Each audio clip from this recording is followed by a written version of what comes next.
সালাম আলাইকুম ভাই। ওয়ালাইকুম আসসালাম। ভাই আপনার সাথে আমার কিছু কথা ছিল ভাই, অনেকদিন হয়েছে আপনার সাথে আমার দেখা হয় না, তো চিন্তা করতেছি আমি কিছু কথা বলবো। আমি অনেক খারাপ কাজে লিপ্ত হয়ে যেতেছি ভাই, এখন চাইতেছি আমি ভালো হইতে, এটার করণীয় কি ভাই? আচ্ছা ভাইয়া, তুমি একটু বসো, আমি তোমাকে বলতেছি। ভাইয়া এই নাও, তুমি আগে পানি খাও, এরপর বলতেছি। তুমি অনেক হয়রান হয়ে গেছো।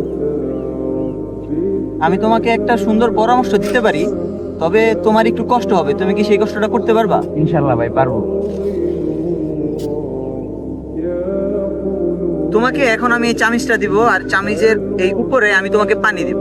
তুমি এটা মুখে করে নিয়ে ওই কর্নারের ওই পর্যন্ত যাবা, গিয়ে আবার তুমি এরকম ভাবে আসবা যেন এইখান থেকে পানিটা না পড়ে। এটা এখন মুখে নাও।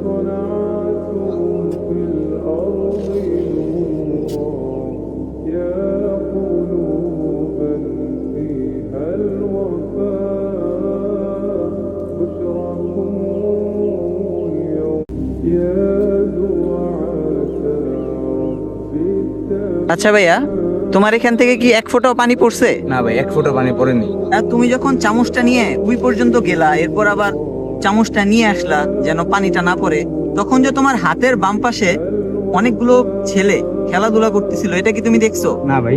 তারপর হাতের ডান পাশে যে অনেকেই পুকুরের মধ্যে গোসল করতেছিল, এটা তুমি দেখছো? না ভাই, এটাও দেখিনি। তোমার বিহাইন্ডে পিছনের দিকে যে অনেকগুলো মানুষ ঝগড়া করতেছিল, এটা তুমি দেখছো? না। তুমি কিছুই দেখো নাই, কারণ হচ্ছে তোমার মেন ফোকাস ছিল পানিতে, মানে চামচ থেকে যেন এই পানিটা না পড়ে।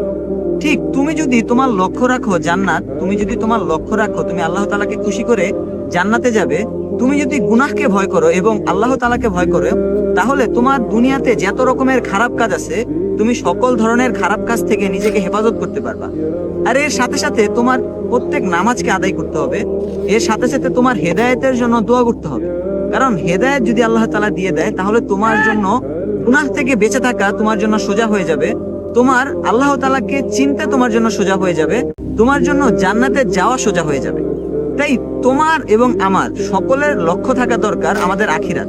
যদি আমরা আমাদের আখিরাতকে লক্ষ্য করে আমরা বাঁচি, যদি আমাদের আখিরাতকে আমরা লক্ষ্য রাখি, তাহলে দুনিয়ার এই জীবনে আমরা গুনাহকে ভয় করব, আমরা গুনাহ করব না, আমরা নিজেদেরকে পাপ থেকে বাঁচিয়ে রাখবো, এবং আমরা যত রকমের খারাপই আছে সব জায়গাতে নিজেদেরকে বাঁচিয়ে রাখার চেষ্টা করব।